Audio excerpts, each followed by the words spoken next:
विरजा की मृत्यु के कारण हमारी स्वामिनी दैत्य माता अदिति बहुत दुखी है। दुखी तो वे हमारे कारण भी है। उनको प्रसन्न करने योग्य हम कोई कार्य नहीं कर पा रहे हैं। तुम ठीक कहते हो उद्धर। हमें अपनी स्वामिनी का दुख दूर करने का कोई उपाय अवश्य करना चाहिए। परंतु क्या? हम एक नहीं अनेक उपाय कर लें, परंतु हमारी स्वामिनी दैत्य माता अदिति हम पर कभी प्रसन्न नहीं होंगी। क्यों? क्योंकि प्रसन्नता क्या होती है यह वे जानती ही नहीं। ऐसी स्थिति में हमें अपने आप को समाप्त कर लेना चाहिए अथवा पाताल लोक वापस लौट जाना चाहिए। नहीं, कदापि नहीं। हम पाताल लोक लौटकर कभी नहीं जाएंगे। मूर्खों, कायरों, तुम दोनों को बार बार समझाने पर भी तुम दोनों अब तक यहीं पड़े हुए हो। तुम दोनों के भीतर राक्षसत्व नाम मात्र को भी नहीं है। लज्जा आती है मुझे तुम दोनों को असुर कहते हुए। दैत्य माता, हम स्वयं आपका दुख दूर करने का उपाय सोच रहे थे। तो तुम जैसे मूर्ख सोच विचार भी करते हैं। दैत्य माता, आपको दुखी देखकर हम स्वयं भी बहुत दुखी हैं। आप हमारा मार्गदर्शन करें कि किस प्रकार हम आपका दुख दूर कर सकते हैं। दैत्य माता, यदि हम आपका दुख दूर करने में सफल नहीं हो सके तो आप स्वयं अपने हाथों से हमारा वध करके यमलोक पहुंचा देना। यदि हम आपको प्रसन्न करने के योग्य ना हो तो उचित यही होगा कि आप हमें इसी समय यमलोक भेज दें। हाँ, क्या तुम दोनों स्वयं को मेरा स्वामी समझते हो? मैं तुम्हारी दासी हूँ जो तुम्हारी आज्ञा का पालन करूं? क्षमा दैत्य माता, क्षमा। तुम दोनों में अपार आसुरी शक्ति है। तुम दोनों इसी समय तोते बनकर दुष्टा अदिति के आश्रम में पहुंचो और विरजा की हत्या करने वाले गजमुख को अपनी चोंचों के प्रहारों से समाप्त कर दो। जब तक तुम दोनों ऐसा नहीं करोगे तब तक विरजा की आत्मा को शांति नहीं मिलेगी। जो आज्ञा दैत्य माता।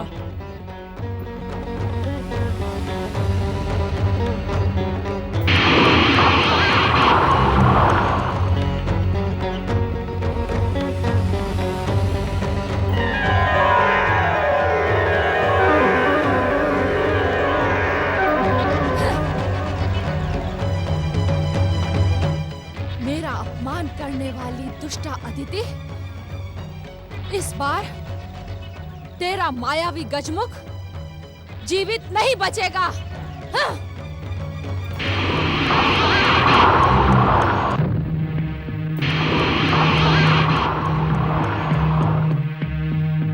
क्या सोच रहे हो उद्धर? कुछ नहीं, परंतु मैं सोच रहा हूँ। क्या? वास्तव में मैं योजना बना रहा हूँ।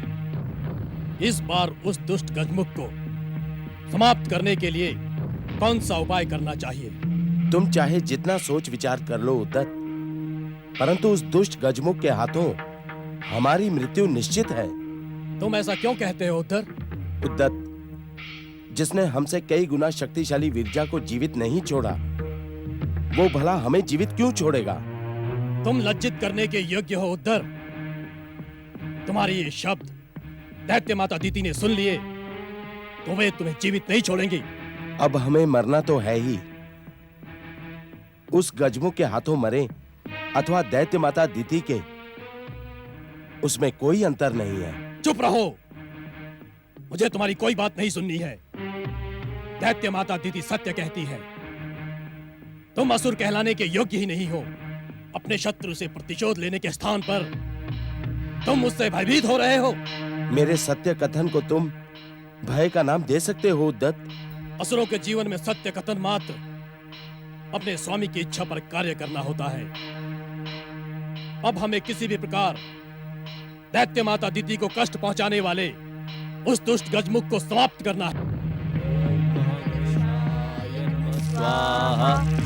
ओम महागणेशाय नमः स्वाहा। ये तीनों एक साथ बैठे हैं। हमें इन पर एक साथ आक्रमण करना होगा। सावधान! नहीं नहीं, प्रत्यक्ष रूप से हम उसे परास्त नहीं कर सकते। क्यों ना हम अपनी मायावी शक्ति से मारक हलाहल वायु का प्रयोग करके इन तीनों को अचेत कर दें। फिर इतनी निराशा के पश्चात भी तुमने अच्छी युक्ति सोची है। चलो।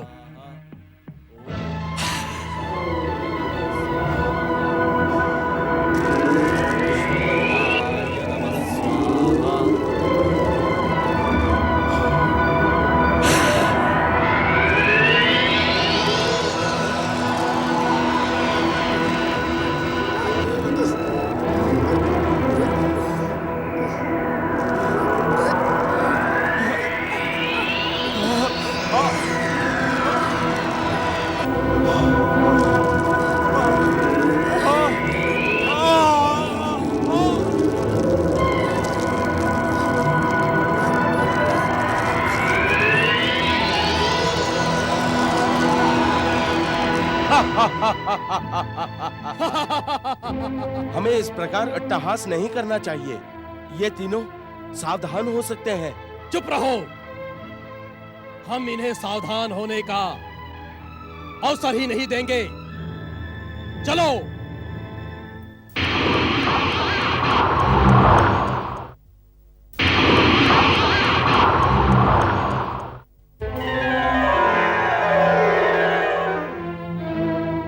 अब हमें तोते का शरीर धारण करने की क्या आवश्यकता है? मूर्ख हो तुम। तुम्हारी जैसी मूर्खता विरजा ने भी की थी। वो साध्वी रूप का त्याग करके राक्षसी रूप धारण कर इस गजमुख के साथ लड़ने चली थी। इसी कारण मारी गई। परंतु तब गजमुख अचेत नहीं था। तर्क वितर्क मत करो और अपनी चोंच से प्रहार करो।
क्षमा करो गजमुख, हमें क्षमा करो। हमें क्षमा करो गजमुख, हमें क्षमा करो। हमें क्षमा कर दे गजमुख। आप पर प्रहार करने का आदेश हमारी स्वामिनी दैत्य माता दीति ने दिया था। उनके आदेश के कारण हम विवश थे। मैं भी तुम दोनों को समाप्त करने के लिए विवश हूँ दुष्टों। तुम्हें क्षमा करना अपने कर्तव्य से मुंह मोड़ने के समान है। परंतु क्षमा मांगने वालों को क्षमा कर देना भी तो एक कर्तव्य है। अपनी मृत्यु को सामने देखकर तुम्हें नीति ज्ञान स्मरण होने लगा। मेरे प्रहार से तुम्हारे प्राण भले ही ना जाएं, परंतु मेरी इच्छा तक तुम अचेत अवश्य रहोगे।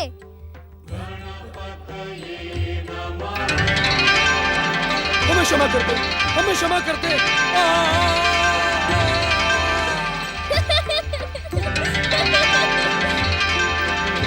क्षमा कर दे गजमुख।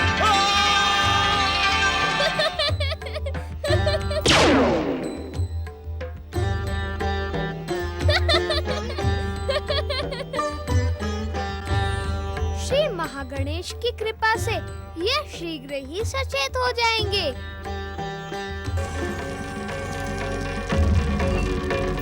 उद्धत और उद्धर अब तक लौट कर क्यों नहीं आए?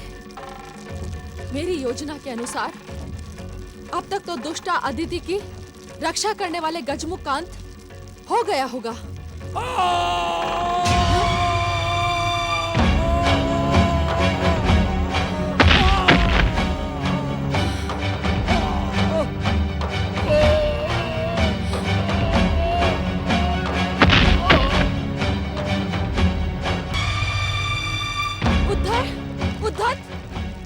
तुम दोनों को?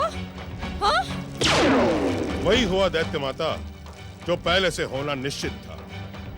प्रतिशोध के पागलपन में आप न जाने और कितने पातालवासी असुरों को महागणेश के अवतार श्री गणेश के हाथों समाप्त करवाएंगे। इसके उत्तरदायी आप हैं। आपने कभी भी अपने कर्तव्य का पालन नहीं किया, कभी भी मेरी सहायता नहीं की।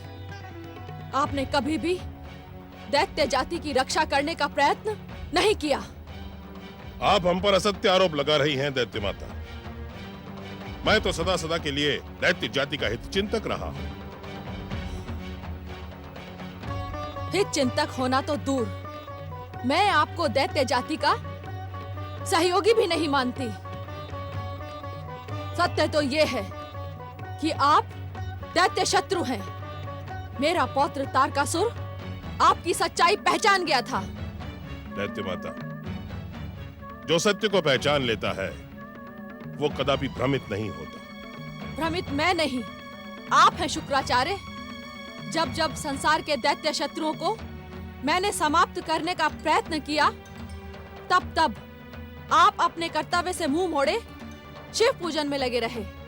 दैत्य माता, शिव हम दैत्यों के आराध्य हैं और शिव की पूजा करना हर दैत्य का निर्धारित कर्तव्य है।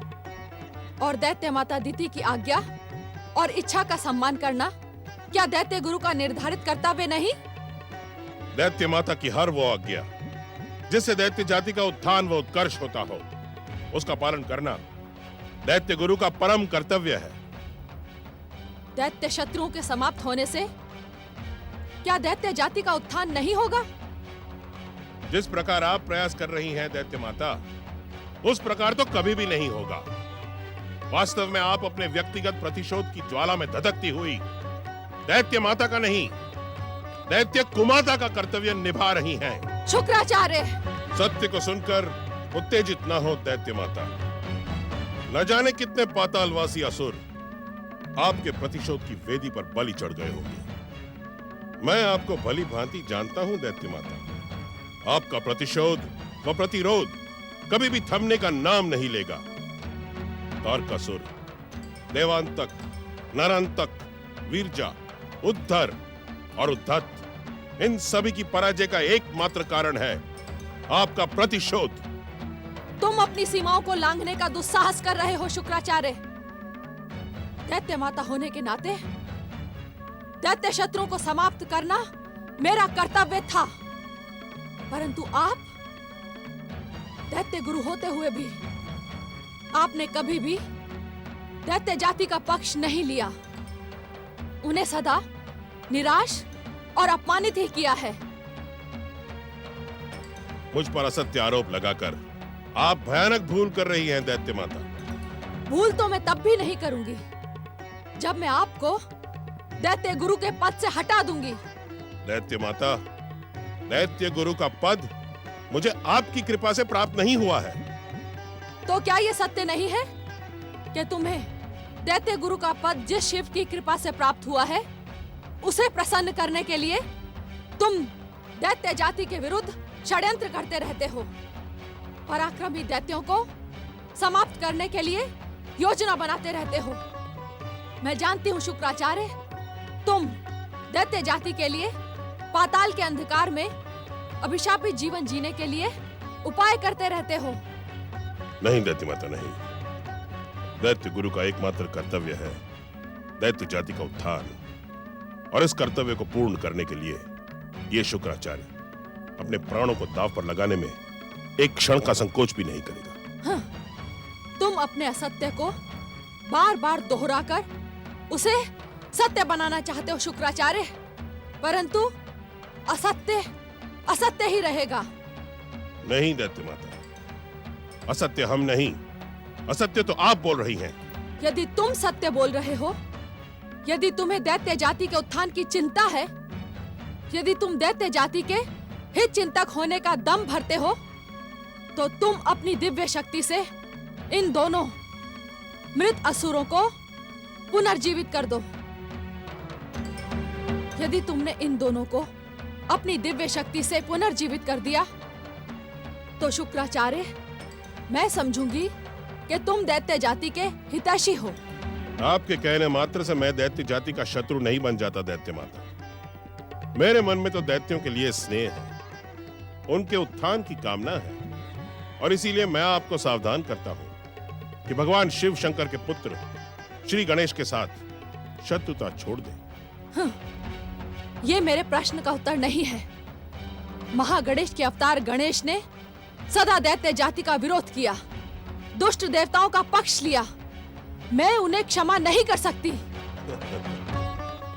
उन्हें आपके क्षमादान की भी आवश्यकता नहीं है दैत्य माता, परंतु आपको उनकी कृपा की आवश्यकता अवश्य है। श्री गणेश से शत्रुता करने वाला कभी भी सुखी और सफल नहीं हो सकता।